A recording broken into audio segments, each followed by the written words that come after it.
یہ تو آپ سبھی جانتے ہیں کہ حماس نے اسرائیل پر سرپرائز اٹیک کیا۔ ایک کمزور گروپ کی طرف سے یہودی ریاست پر حملہ، شاید کہ ایسا سرپرائز جس کے بارے میں انہوں نے کبھی سوچا ہی نہیں تھا۔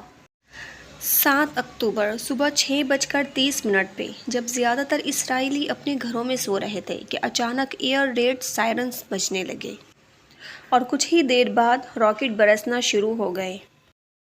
اسرائیلی ڈیفنس فورسز کے مطابق 2200 راکٹ فائر کیے گئے، جبکہ حماس گروپ کہتا ہے کہ 5000 راکٹ فائر کیے گئے۔ حماس نے یہودی ریاست پر حملہ کرنے کا اتنا بڑا فیصلہ کیسے اور کیوں کیا، جبکہ وہ جانتے تھے کہ ان کے پاس نہ اتنی صلاحیت ہے نہ پاور، جبکہ اسرائیل کے پاس آئرن ڈوم سسٹم ہے اور یہ دنیا کے one of the best air defence system میں سے ایک ہے۔ 20 منٹ کے اندر 5000 راکٹ فائر کیے گئے اور ان کا ڈوم سسٹم بھی فیل ہو گیا۔ 5000 راکٹ فائر کرنے کے بعد ہزاروں کی تعداد میں اسرائیلی جان سے گئے اور زخمی ہوئے۔ یہ سرپرائز اٹیک سب سے بڑا اٹیک ہے جو یاد دلاتا ہے یوم کپور وار۔ 1973 میں ایجپٹ اور سیریا نے سرپرائز اٹیک کیا تھا اسرائیل پہ اور اس کے بعد جنگ چھڑ گئی تھی جسے یوم کپور وار کہا جاتا ہے۔ حماس نے راکٹ کے علاوہ ملٹی پرونگڈ اٹیک بھی کیا ہے، زمین سے، سمندر سے اور ہوا سے۔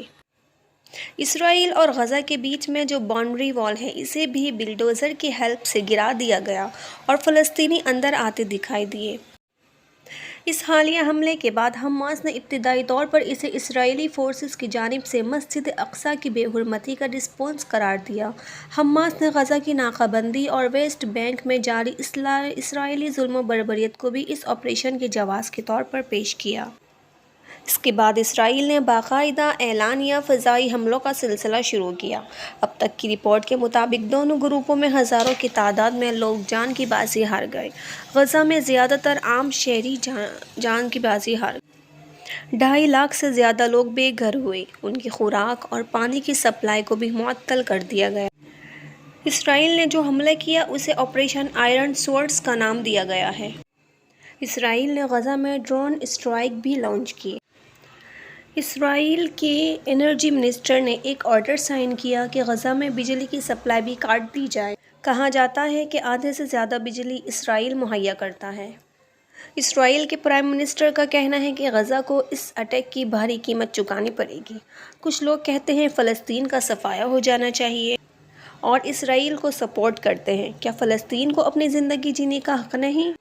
کیا ان کے بچے پیدا ہونے سے مرنے تک اس خوف میں جیتے ہیں کہ کب ہمیں مار دیا جائے گا؟ اسرائیل یہودی ریاست ہے۔ قرآن مجید میں اللہ تعالیٰ کا فرمان ہے، یہودی کبھی تمہارے دوست نہیں ہو سکتے۔ تو پھر واضح ہو گیا کہ ان کی دوستی میں بھی دشمنی چھپی ہے۔ اجازت دیجیے، اللہ حافظ۔